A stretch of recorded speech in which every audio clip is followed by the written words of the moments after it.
বলো। কেন, তুমি বলো। তোমাকে চাই, আরে বলো। আজকে আমরা ফিরে এসেছি তোমাদের সোশ্যাল মিডিয়ার জিজ্ঞাসা করা প্রশ্নের উত্তর দিতে, আর খুব ভালোভাবে আই গেস বনি এবারে উত্তর দেবে, কারণ মোটামুটি ওকে প্রিপেয়ার করে এনেছি আমি। আমি ভালোভাবে উত্তর দেবো, এটা হতেই হ্যাঁ, মানে বাকি সময় চাই না ছ্যাবলামিতে কাটিয়ে দেবে। ফার্স্ট কোয়েশ্চেন, তাহলে আমায় সঙ্গে রাখো তোমার যে। নিশ্চয়ই করবো। সরস্বতী পুজোয় আমার যা মেমোরিজ আছে না, আহা তুমি তো জানোই, তোমাকে বলেছি। একটু বলে দাও। মেয়ে দেখা শাড়ি পরে কোন নারী রাস্তায় ঘুরে বেড়াচ্ছে সেটাই ও দেখতে বেরোয়। অঞ্জলি ফঞ্জলিতে তো মন নেই, তো ওটা জাস্ট হ্যাঁ, অঞ্জলি তো মনে আছে, অঞ্জলি, শেফালি, বললাম রূপালি। গেল সেই একই তার কাটা।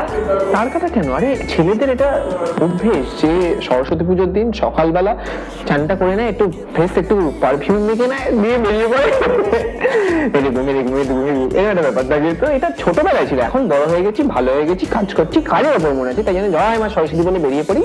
এই জন্যই মা সরস্বতী ওকে আশীর্বাদ দেয়নি। আশীর্বাদ? আশীর্বাদ কি?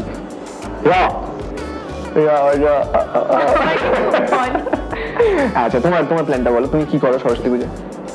আমি ওর মতন একদমই ছ্যাবলা না, তো খুব ভালো। ও গড, প্লিজ বার করে দাও এখান থেকে। কেন ওকে ডাকা হয় আমার সাথে? এইটাই তো টিআর কি? আমি না খেয়ে বা ম্যাক্সিমাম, মানে ও তো এটা বেকার কথা বলছে যে আমি পায়েস খেয়ে অঞ্জলি দিই, একদমই না। লোকে পায়েসটা পুজোয় দেয়, তো ওটা কোনোদিন অঞ্জলির আগে খায় না কেউ। তুমি টেস্ট করো না, সত্যি কথা বলো। Let me speak. ওকে, না সত্যি তখন বললো। আমি না খেয়ে অঞ্জলি দিই, মানে প্রত্যেক বছর পুজোর পর আমরা ভাই বোনরা সবসময় একসাথে বেরোতাম, নয় মুভি দেখতে নয় খেতে। বাট এখন যেহেতু ওদের সাথে টাচটা অনেকটা কমে গেছে ডিস্টেন্সের জন্য, তো এখন হয়তো বন্ধুদের সাথে বেরোই, কখনো ফ্যামিলির সাথে বেরোই। আর আমার বাড়িতে পুজো খুব বড় করে হয়, তো প্রচুর গেস্ট আমাদের বাড়িতে আসে লাঞ্চের জন্য। অ্যান্ড দ্যাটস হাউ সরস্বতী পুজো যায়। চলে যাই পরের প্রশ্নে। ওকে,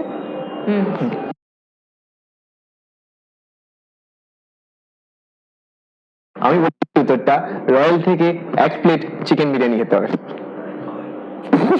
বলো, চিকেন যে বলছে তার পেটটা একটু এসে চেক করে যাও, কার বেশি আছে।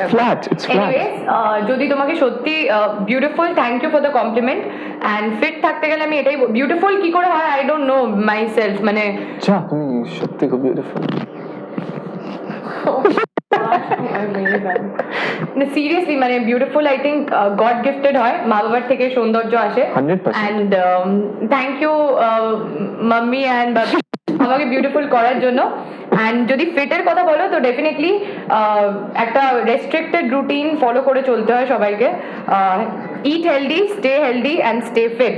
সো আমার রেজাইম হচ্ছে ওয়ার্কআউট করা অ্যান্ড ভালো খাবার দাবার খাওয়া যখন মুভি আসে। অ্যান্ড তার মানে বাদ বাকি টাইম যেহেতু আমরা তো Bangali and we are foodie, খেতে ভালোবাসি, সো কন্ট্রোলটা খুব একটা হয় না। We land up having fatty foods, but then after movie এসে গেলে একটা স্ট্রিক্ট ডায়েট ফলো করি। আমি তো পাস্তা খেলাম, তুমি ঘাস খেলে। যাই হোক, আজকের মতো এখানেই আমাদের পর্ব শেষ। আমরা আবার ফেরত আসবো। Bye bye.